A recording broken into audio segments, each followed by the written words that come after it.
All right, guys, today, if everything went well, and you know how things can go with our scheduling here at Sequoia every now and then, if everything went well today, today should be Wednesday, August 5th, 2026, and we're going to review Lesson 1-1. We're going to dive into Lesson 1-1, all right? So we do have a lot to cover today, and I'm going to be taking a little bit of time to explain the things that we're covering, not just the skills that we're covering, but how I normally cover things, where to put your assignments when you're done, that sort of thing, all right?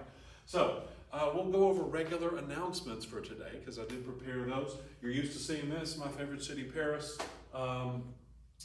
Mr. Pierce, Algebra 2 class. So today should be August 5th, 2026. Mr. Moat's math tutoring has not started yet, and I still don't have a lunch calendar as of today, which is Friday, the 31st. So your student packets, which I gave you on Monday, please do bring those back by this Friday. Make sure to turn those in to me, and I will get those turned into the office. Math fee is $5, but hold that until Monday. Just put a 5 in your wallet or, in somewhere in your backpack, and I will take that up on Monday. Chromebooks, make sure you have those with you. You know how to get them if you don't. Quick note, classwork / homework. That's the larger first section of your grade in Skyward, if you're looking at Skyward at your grade. By the way, make sure you do have access to Skyward, quick access, and if you don't, click on the forgot password or email Miss Duncan and ask her how you get access back to Skyward. It's not that great to have it on your phone unless you're at home, of course, because our phones are up all day, but make sure you have access to it on your Chromebook. So remember that classwork and daily work is 30% of your grade, and we have a lot of classwork and daily work, probably 30 assignments throughout the course of a quarter. So that means each one of those is only worth a point or two on your total grade, okay? Quizzes, though, are worth 30% of your final grade, and we're only going to have like 4 or 5 of those. So each one of those is worth like 5 or 6% of your total grade. They're worth a lot.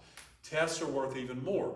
Tests are worth 40% of your final grade, and because we're only going to have probably 3 or 4 tests throughout the course of a quarter, each one is worth 13 to 20% of your grade.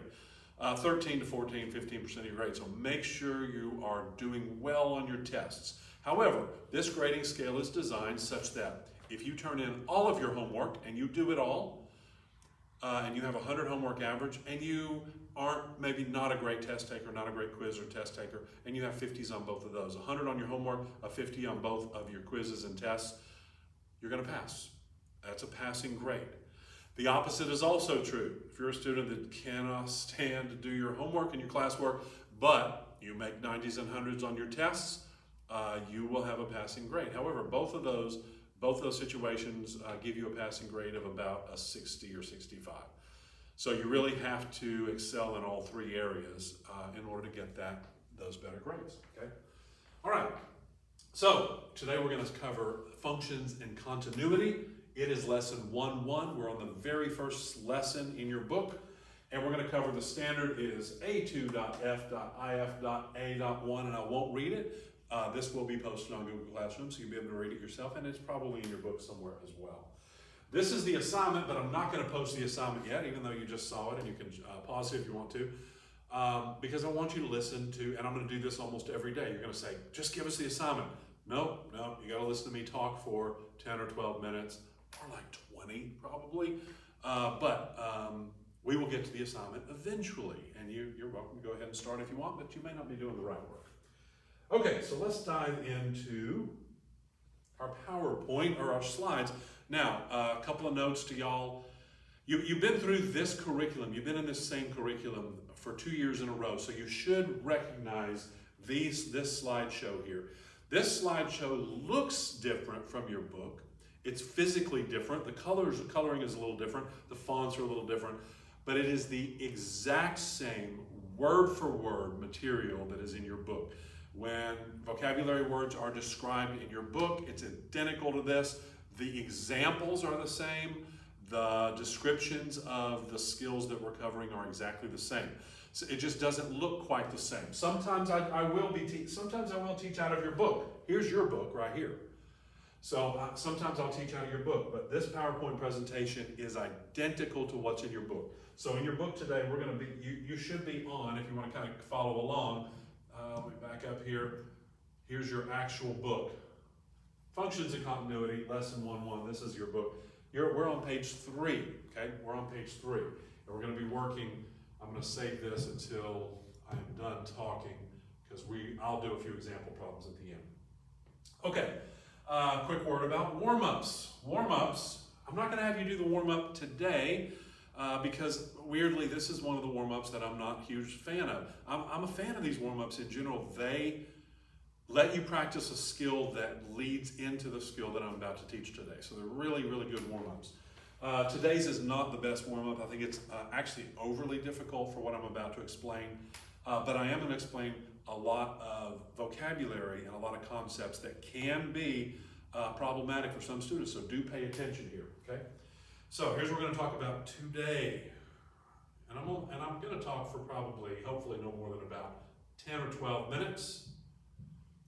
So our lesson goal, determine whether functions are one-to-one and or onto, okay? These are just some concepts about functions, these x and y functions that have to do with domain, range, and codomain, which I'll also explain. Determine continuity, that's really easy. Domain, it's really easy once you get the hang of it. Takes a little bit of practice. And range of functions.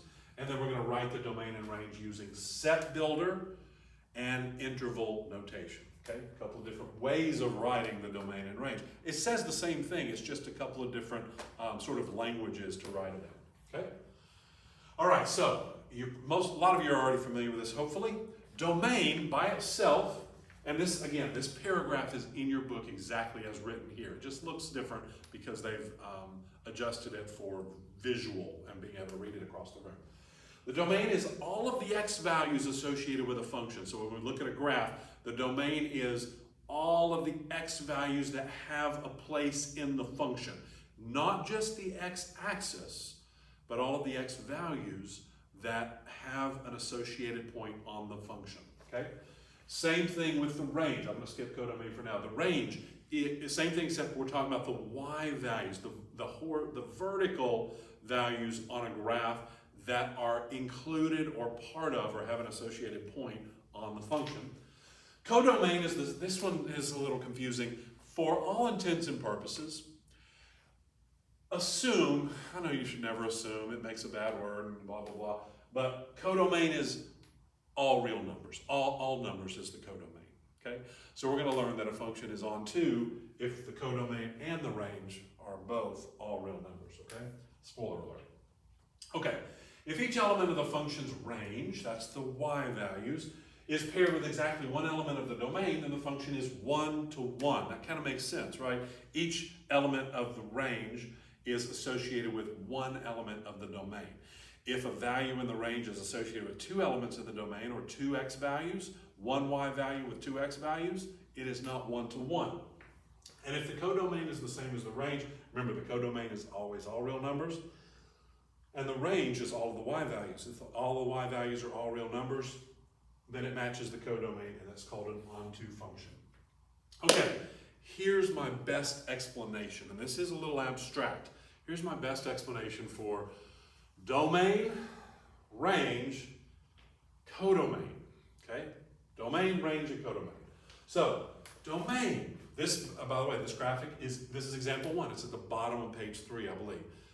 This graphic is in your book exactly as it is on the screen. It's just adjusted for being able to see it far away. Domain, all of the x values associated with a function. This orange line, I know the orange line is the x-axis and it's on the x-axis, and I said we don't just look at the x-axis, but this orange line shows or illustrates all of the points that are part of this function. Okay, all of the x values, I should say, all of the x values that are part of this function. So this is the domain. All of the x values, this line right here represents all of the x values that are associated with the function. What do I mean by that? What I mean by that, I know a lot of you are looking at this and going, wait a minute, I know the x values is this line right here, But the only x value I see that's with that function is right here where it hits the x-axis. That's what we want to avoid. Avoid that kind of thinking. It's not where it crosses or touches the axis. It's all of the points that have an associated point. Okay? So let's look at this point, and let's look at this point, and let's look at this point, and let's look at this point. All of those points have a point. All of those points on the x-axis, or all of those values on the x-axis, have a point that is associated with them on the graph. Okay? This point has a point like right here that is associated with, that has that value as an x value.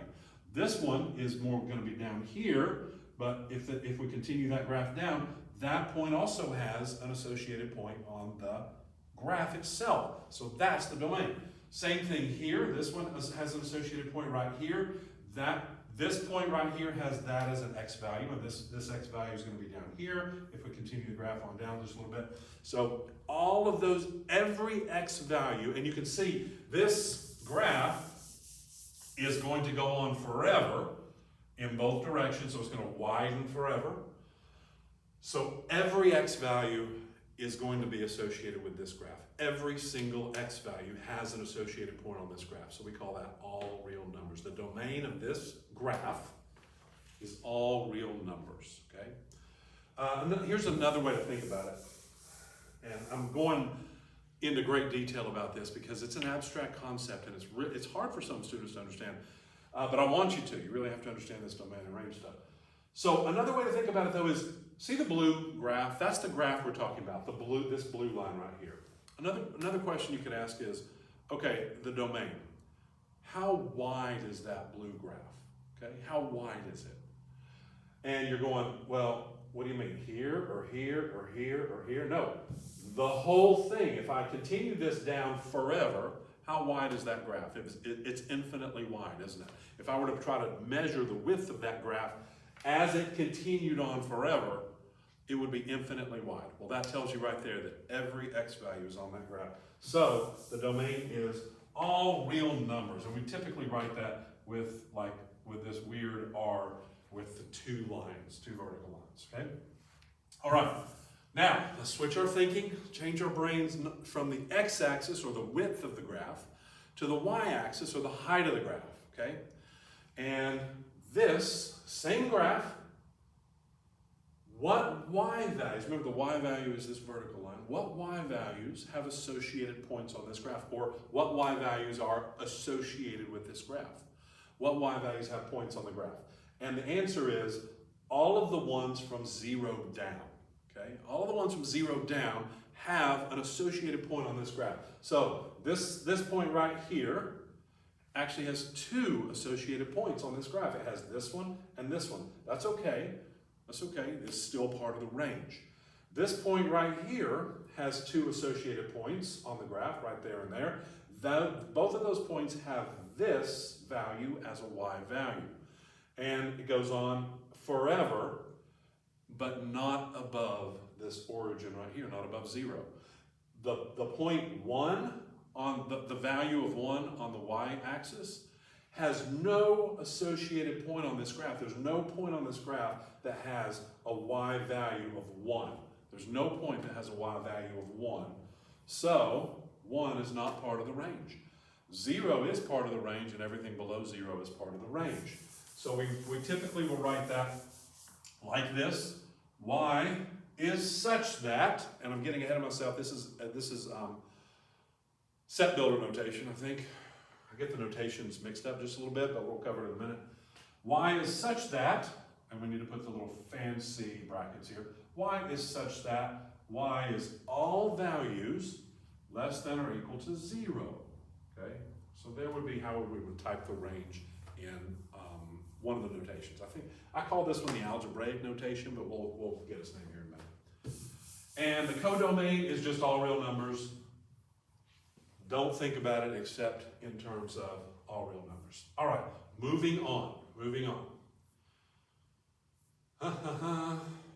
All right, we're not going to spend that much time on these tables because this is a lot of information, and I really just want you to get the gist of Well, we do need to talk, well, one-to-one and on-to, we do need to talk about that. All right. Well, no, but we're not going to talk about it in terms of this. So let's move on to learning. Discrete and continuous is a very easy concept, so you're going to like this one. Not that you just only like stuff that's easy, I shouldn't assume that. But a continuous function is a graph that aligns with unbroken. It's an unbroken curve. That doesn't, it can stop, it just can't stop and start again. That's a weird thing to understand. But a function that is not continuous is a discontinuous function, and a discrete is just a bunch of points, okay? It's just a bunch of points. So this one right here, this blue graph right here, we don't know what the actual function is, but it's f of x. Remember I told you f is sort of the name of the function. So this is sort of a different function in terms of x, and this is a third function in terms of x. So 3 different names, f, g, and h. So this one is continuous because it keeps going. Do we lift our finger to make this graph? Do we lift our pencil to draw the curve of this graph? No, we don't lift our pencil. So this one is continuous. This one, we do have to lift our pencil. We have a little point of discontinuity right there. So that point right there is not part of the graph. So we have to lift our pencil. So that is neither discrete nor continuous. It's discontinuous. And then this one is discrete, all right? It just looks like buckshot. It's just a bunch of points. That is a discrete graph, okay? So, pretty straightforward concept. And one more thing I want to cover, and we kind of already alluded to it just a little bit, and I'm almost out of time here. I'm doing good on time. So, set, builder, and interval notation. This is simply a way of showing an interval of numbers. So this is how we write domain, this is how we write range, and you may remember this from pre-algebra or like 6th, 7th grade math. It can also illustrate just numbers on a number line, okay? So, and we use, a lot of times we use our inequality symbols. Remember, this is read as less than from left to right, okay? I know we all learned the alligator, right? The alligator eats the larger value, and that's a great way to remember which way it's turned, but that doesn't help us with how to read it. How to read it is like this. This is read as less than from left to right. So 2 is less than 5. That's a true statement. Or x is all numbers less than 5 is another way to think about that.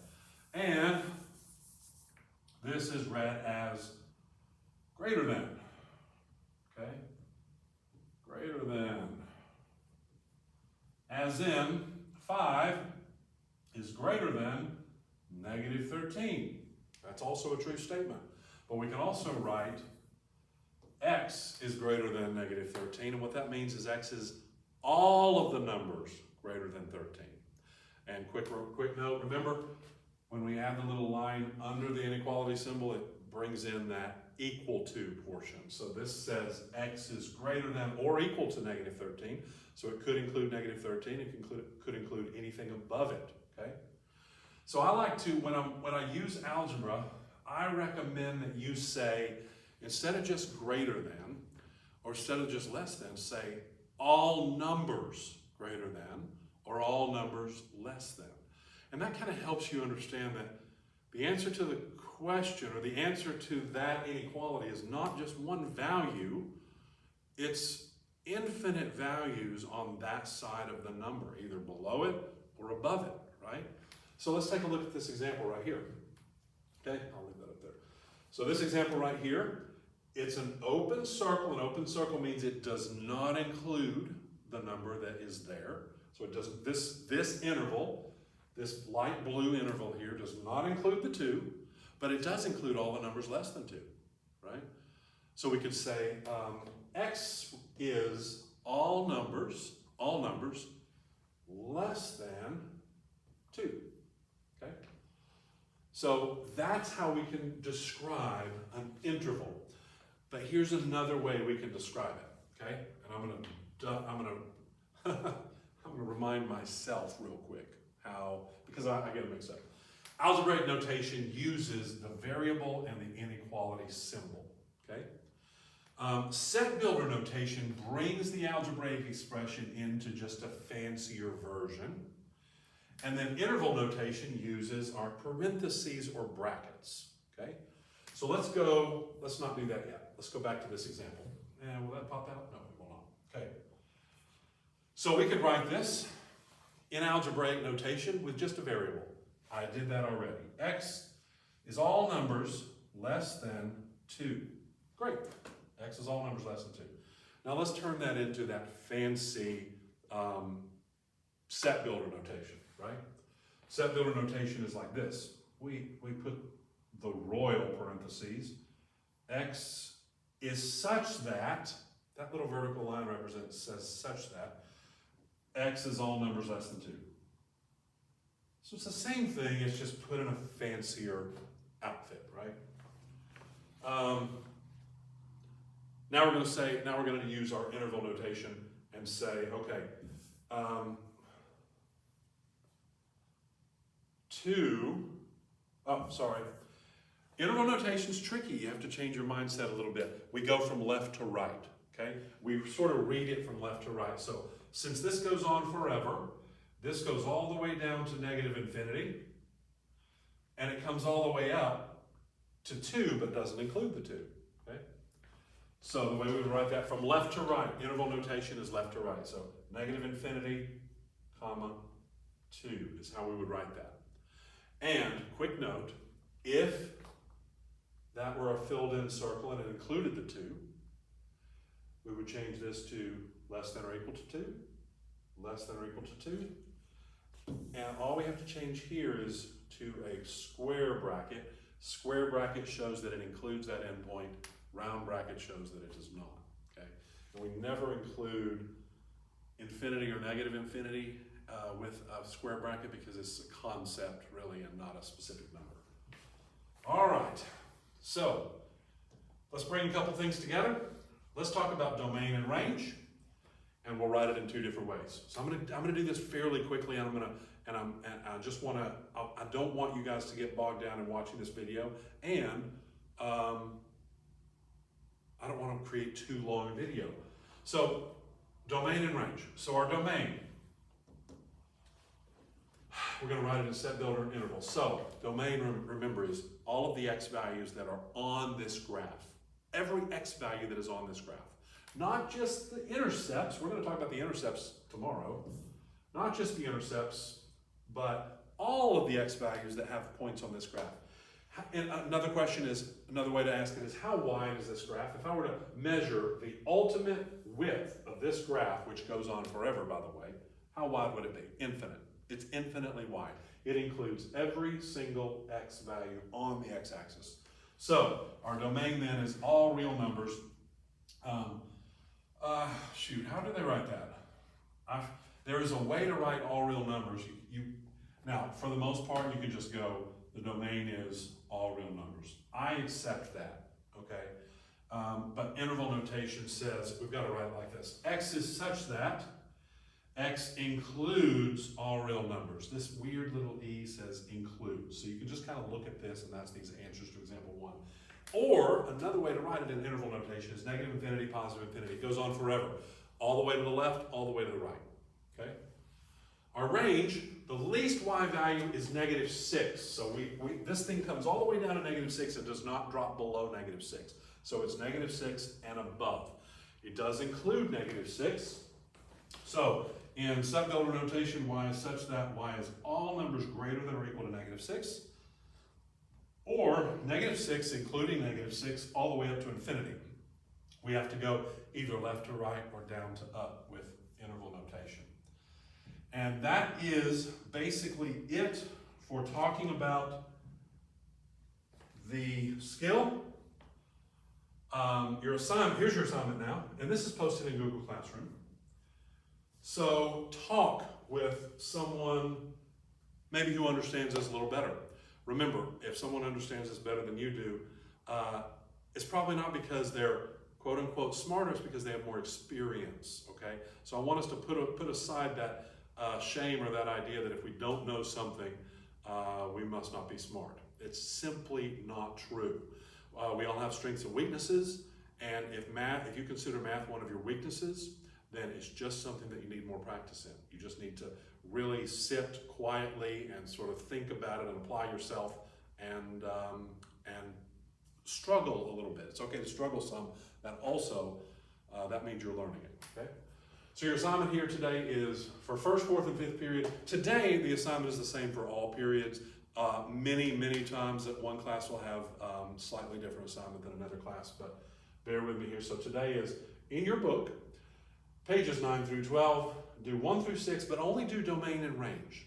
I don't want you to do the onto, one-to-one and onto. And then do 7 through 21, 28, 30, and 34. This is all due tomorrow. You're just going to rip it out of your book and turn it into this back corner here by the door. Pay attention to the arrows on the labeling because people always get them mixed up.